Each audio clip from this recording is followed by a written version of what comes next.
there was something that came up with when Destiny and Nick Fuentes debated. Now, I want to make sure I also jump in here to say I'm not exactly fond of this new crop of man people. There's just this part of me that, after seeing like the first bunch from the millennials, kind of the various people that got associated with the alternative right, or maybe at some point consider themselves such or something, but outside of a very core group of people, almost everybody was associated with it. And I like usually pointing to nationalists and reactionaries, really. But one of the things that got brought up first, I just want to say, because I think I had mentioned it, but then I tossed the video, was something that it was Destiny was talking about, something he was labeling Andrew Tate masculinity. And there's another person who's on here who had said something about, developing the musculature and stuff like that. And it's really one of these things that I'm more and more, I have to dissuade this idea of the rise of the nerd that happened during my time in the 90s, where, basically the guys who made the video games, like a lot of people who watch these video games, I'm about 1 or 2 degrees separation from the teams that made some of your favorite games of your childhood. Especially if it was something like on Sony PlayStation. It was because there were so many of these guys who were testing video games, just where I lived at the time. But the rise of the nerd was nice and all. But one of the things is all these guys ended up having to hit the gym because their bodies were falling apart. Or they had no self-discipline. Lots of drugs and alcohol, because they're in their head, doing a lot of cerebral work.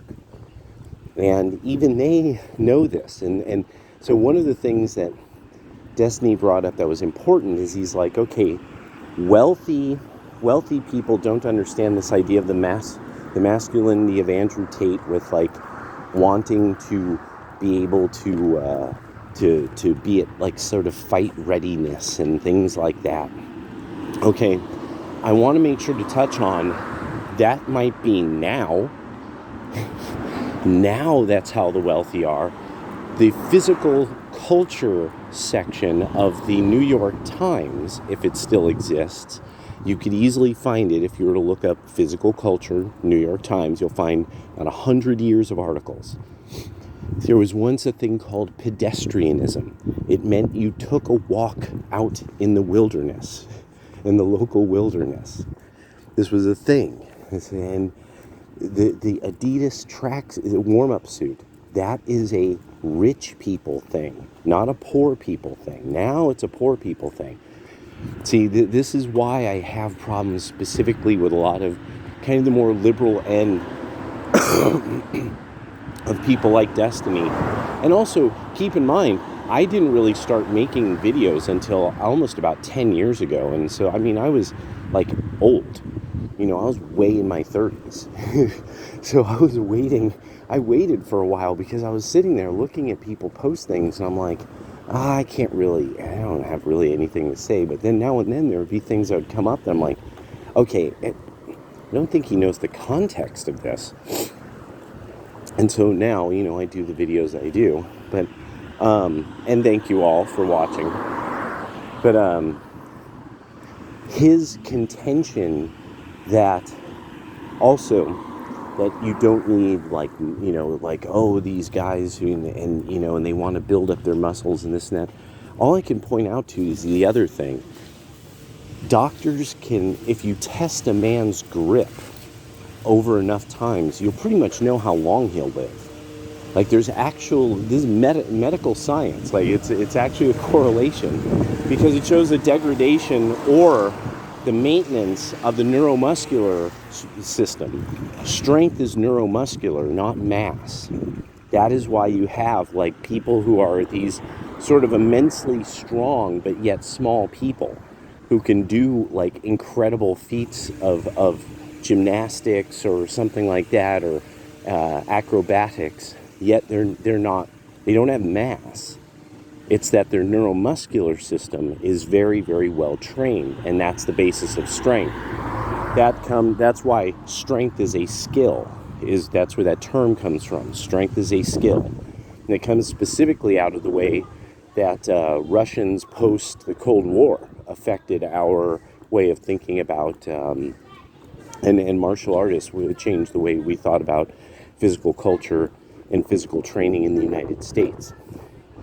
See that in the 2000s, like literally Rolling Stone magazine, think year 2000 or year 1999, the kettlebell is the workout of the year. And from that, everything changed. And especially the idea of grip strength strong. So I just, that really, you could tell that stuck in my craw. You could tell that stuck with me, that idea of like, that it's sort of low class to be physically powerful looking, or that you actually are at your physical best. That there's something, that's like, that it's some kind of lower order of things, and it's simply not, and it never has been. Now, what he missed about his debate on conspiracy theories, one of the most important of them all, and this is what it always usually ends up boiling down to. And it ends up boiling down to the conspiracy theory that there's a group of people who particularly like a unified state, and that they like taking it over to enforce their will. This is, and it's an uncomfortable subject, because one of the things about, especially like the idea of identifying a civilized nation, or what would be considered a civilized nation, one of the key things about it is that they have a court system, that there's a legal system. This is a part of the, I think, medieval, or it might have come later. I believe it came later, actually. An idea that the Jews developed of the signs that you're dealing with a civilized nation,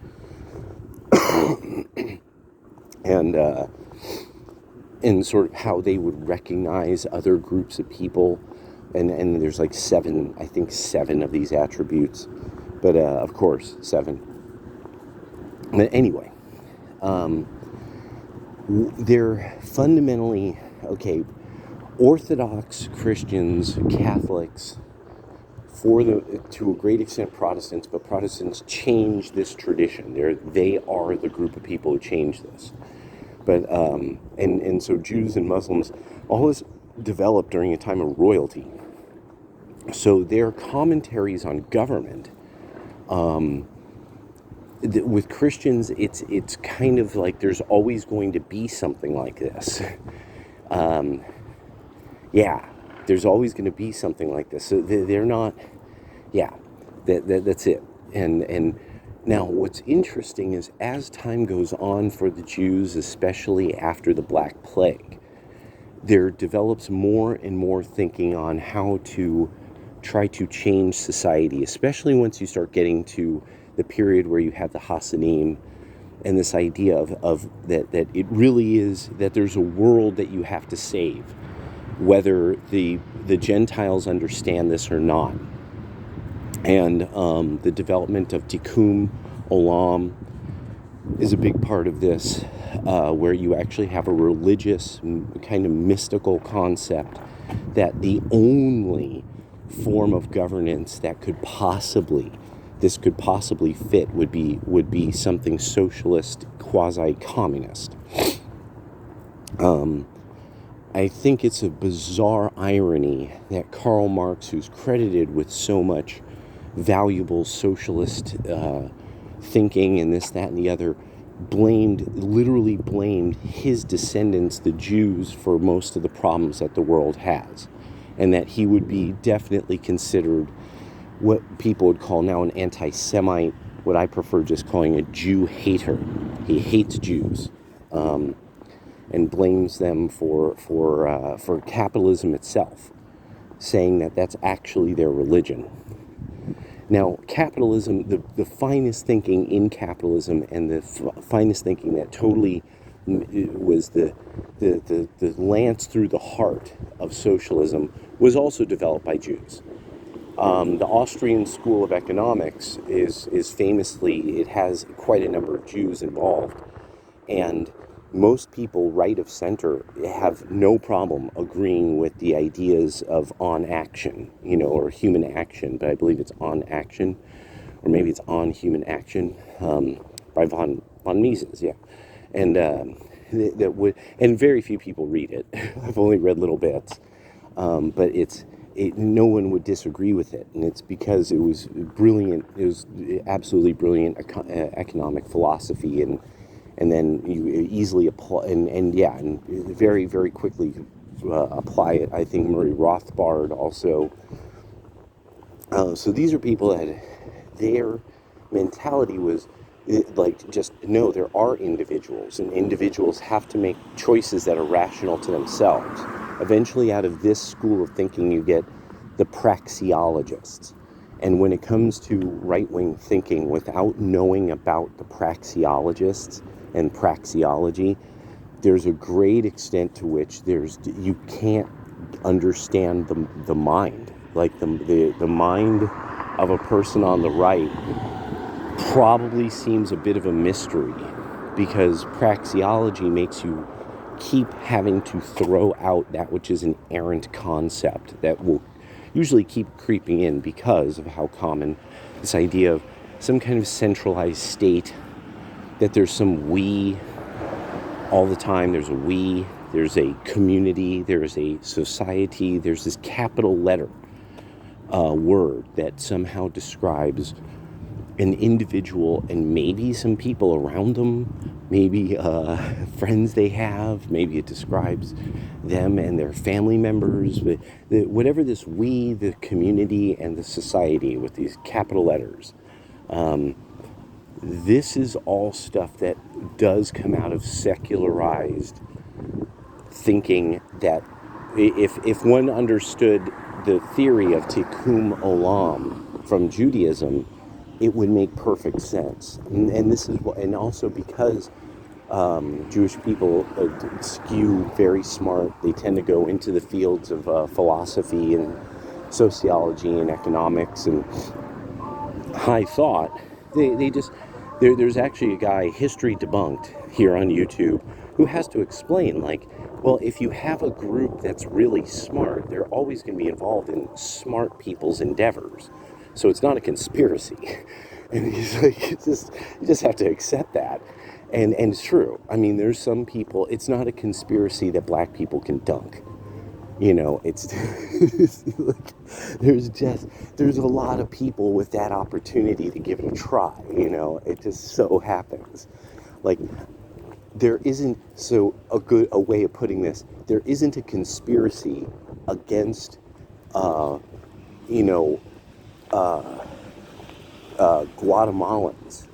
We're keeping them from dunking.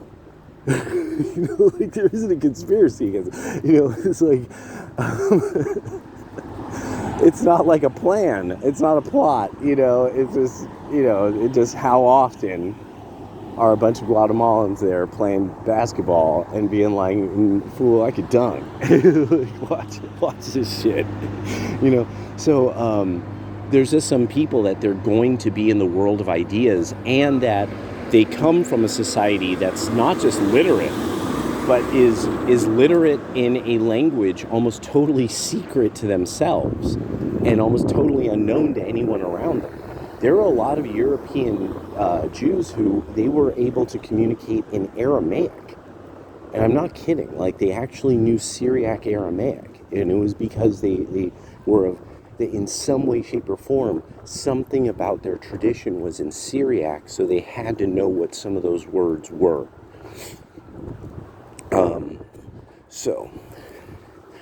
And also, if you were to read, especially if you were being trained in Zohar, you would have to read Syriac Aramaic, because the Zohar is written in Aramaic rather than Hebrew, if I recall correctly. So socialism ends up becoming associated mostly with European Jews, because they are the people that had a theological idea that was in accord with it. That with the Christians, it was one of these things of, there were kind of tries at it. With the Catholics, so Mussolini is Catholicism's attempt at socialism. A lot of people don't like facing that, but that's what's up. The Orthodox basically were like, yeah, our church, there's nothing, the communists took over and just kind of, and the church survived it. That's, with the Orthodox, and did what they were pretty much told by the rulers, and coming up with liberation theology, and that's quite literal. It's actually the head of the Russian Orthodox Church is one of the key people who actually came up with liberation theology, and it was spread via mostly South America. But there are quite a number of American Catholics who took it on as well. Many of these people fundamentally toying with socialism, would not accepting the cautions that they were being given by people who were above them, saying, like, this isn't a good set of ideas, and there's no way of making it a good set of ideas. And now the abandonment of religion that's kind of required by the 10 planks in socialism. And people would be like, well, then how is it that so many Jewish people were interested?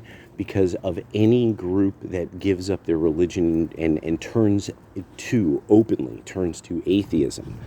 When people do all the work, they find out that that's the group that's the most likely, when they turn away from some kind of religious tradition of their heritage, they become an atheist.